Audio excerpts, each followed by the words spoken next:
Recognized. I want to thank Chairman Smith for yielding time. For the first time in debt limit negotiations, the U.S. government will spend less money next year than it did this year. This rates is one of the largest deficit reduction bills in American history, and it will fundamentally change the spending trajectory here in Washington, with more work to do and more work ahead. The bill contains spending cuts that take a step in the right direction towards restoring fiscal sanity in Washington.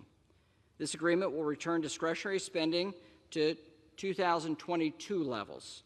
Additionally, we set top-line spending at 1% annual growth over the next 6 years. We also cut spending through the largest funding rescissions in American history, clawing back billions of dollars in unspent COVID money.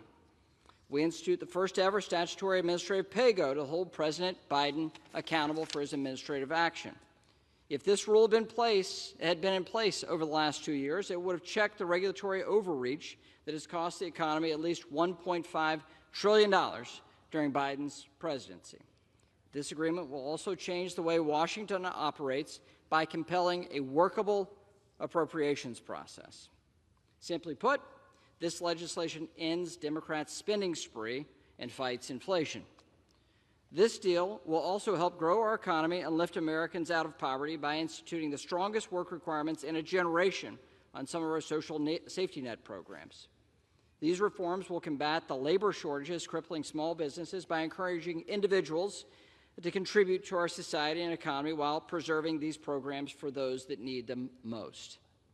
Another pro-growth solution in this bill is the transformational reforms to the permitting process and the environmental review process. Cutting this red tape will boost domestic energy production, lower costs for struggling American families, and set us on a path towards energy independence. Furthermore, it will be faster, cheaper, and easier to build things in America, large and small. Whether that's infrastructure, roads, bridges, new homes, new factories, so be it. This legislation, though, is a product of divided government. Republicans only control the House of Representatives, not the Senate, not the White House.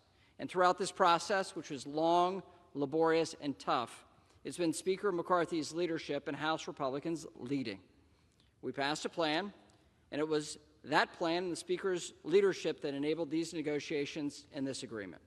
This is the most conservative spending package during my time in Congress, and I'm proud to support it. And I encourage my colleagues to vote yes and yield back. The gentleman from Missouri yield. Reserve.